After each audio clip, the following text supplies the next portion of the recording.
this is the energy we need, bro. Like we see such a mobilization to end the war machine, the likes I haven't seen since Obama killed the war movement. Obama killed the war movement in 2008, but I think we're smarter now, bro. We're not falling for that shit no more. So I feel the energy. I was talking to all the crew, everyone in the community, all the RBN fam. I feel energy. I feel like there's joy in resisting. Right. Well, the word joy. Let's actually talk about the word joy because I shouldn't have said that. because Kamala Harris has been running with that, and let's be clear here: the two-party system has obviously failed us. And Rome, you have been one of the critical voices of the two-party system, and yet every time that you've been speaking to the corporate media here in Chicago, the one thing I keep hearing all the time is you're blowing their minds. Like, what are you doing to them? Why are you disrupting their sensitivity, their little safe spaces? Because the thing is, corporate media is trying to dictate to all of us that we need to fall in line, support Kamala. So to all the propaganda that you've heard, enlighten us about why we need to break away from the two-party system and what is the significance of this DNC convention and to disrupt the DNC event. First of all, you need to break away from the two-party system because it is not healthy to lie to yourself. It's not healthy to lie to your people. You have to break away because we need a change, and a change isn't going to happen in a party that has been neglecting history, neglecting lessons, neglecting its own citizens, its own voters. It is not healthy for your people. It's not healthy for your community.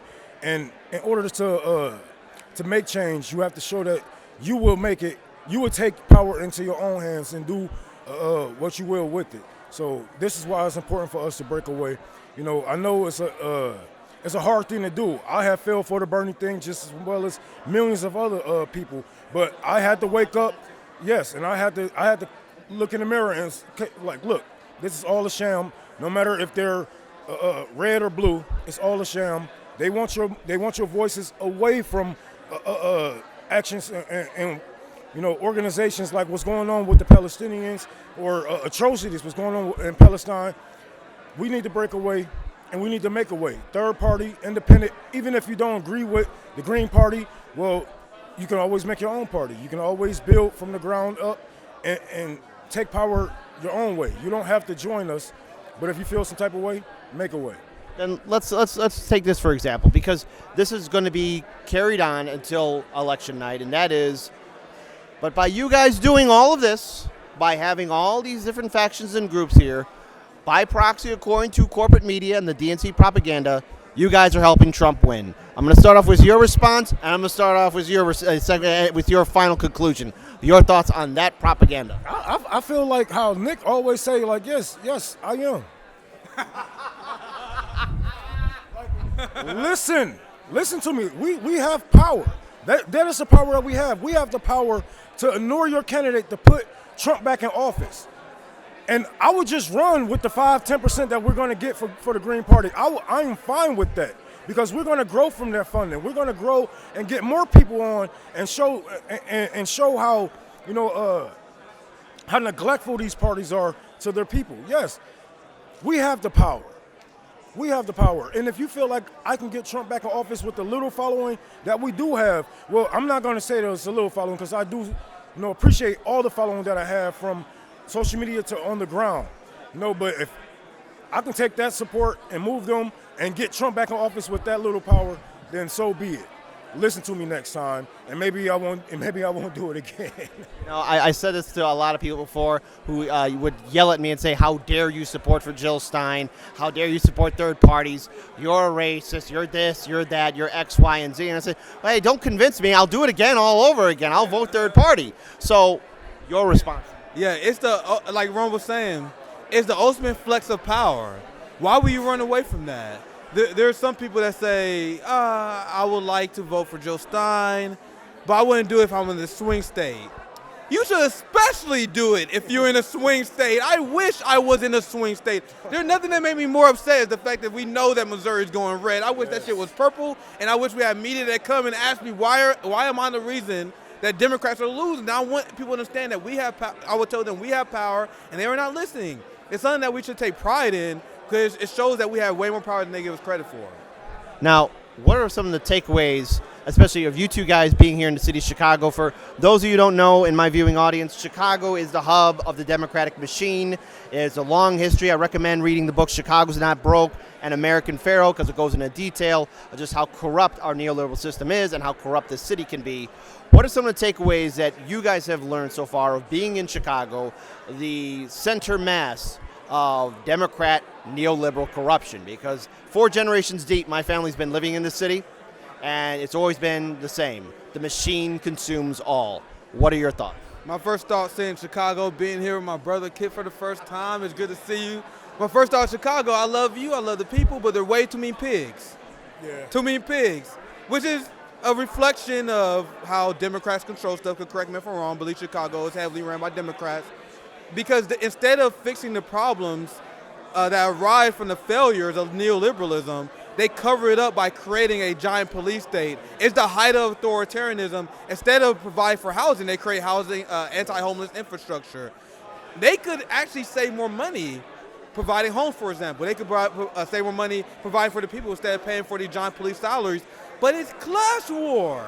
It makes sense for them to do it, but they will never concede. They can't concede on the class struggle at all. And I need people to understand that. They will benefit from some stuff that we have.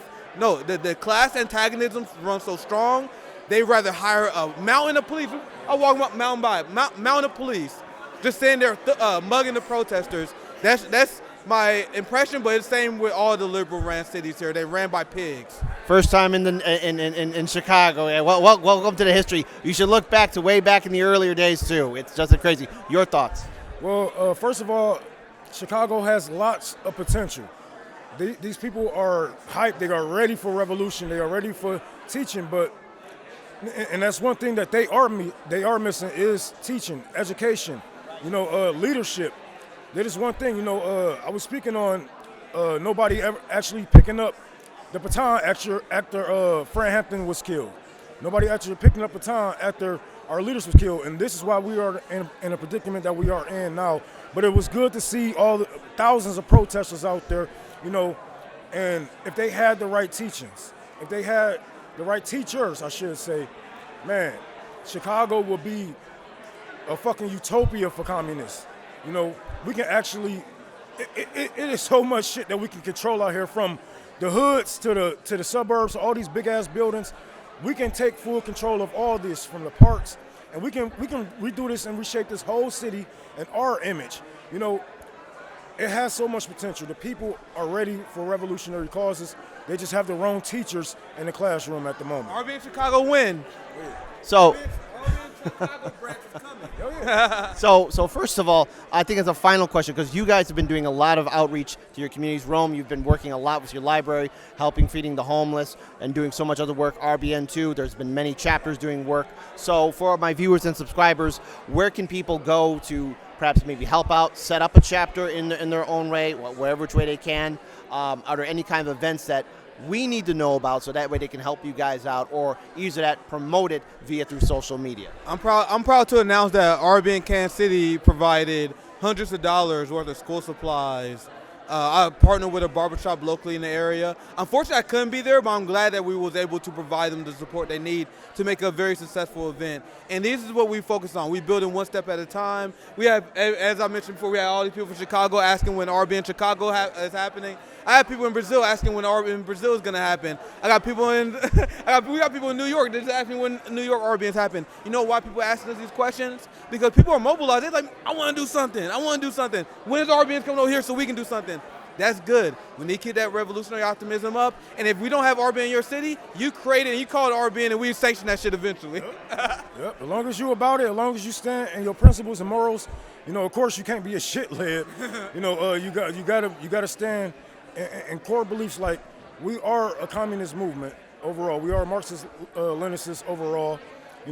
But we do have a big tent for socialists, other socialist movements, or even if you don't want to join RBN or the Care Party or Tour for the Poor, we can connect with your organization. It don't always have to be about RBN. This is a community, and we're going to grow as one. So if you want to help us out, if you want to come out, you can contact us. Revolutionary Blackout. We're on YouTube, Instagram, TikTok, You know, you can come out. We are in Orlando, Boston, Kansas, Detroit at the moment. I believe we have another one. It's like 2 more that the head's not, the head talker's not leading right now. But yes, you can come help us out, and you can email us. What is the email?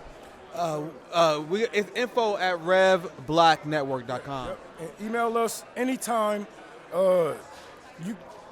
If you need our phone number, inbox me on Twitter. You know, I'm low to earth. It doesn't matter who you are, if we talked or not. I will call you. I will come out there. We can get something going, and hopefully help some people in the making of all of this.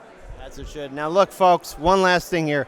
I said before this convention was going to happen, there was going to be a signal. The Avengers were assembling, and I said it was going to happen. We have Rome and Nick from RBN. We have Russell from Due Dissonance. Jimmy Dore's here. So many people are coming here, speaking out. I've never seen this kind of pushback towards the DNC. But the thing is, it's not just us. Everyone needs to start stepping up, even after election night. Because if we're going to be fighting for a better future, it just can't be just one group or a handful of people. It has to be everybody. So I want to thank you two. Thank you so much for what you guys are doing, especially with this event that you invited us to, and keep on speaking truth to power. Post-duopoly live. Look at us. Look at us. Live and direct. Look at us. Live and direct. Y'all thought we was kidding. The post-duopoly live. We had Russell doing the thing. We was meeting with Jimmy. Bro, post-duopoly, we were here. They did. Hey, wait until next year, folks. Big This is shout to only Harlan's beginning. Media. He's the man. There we go, folks. Take good care. Peace.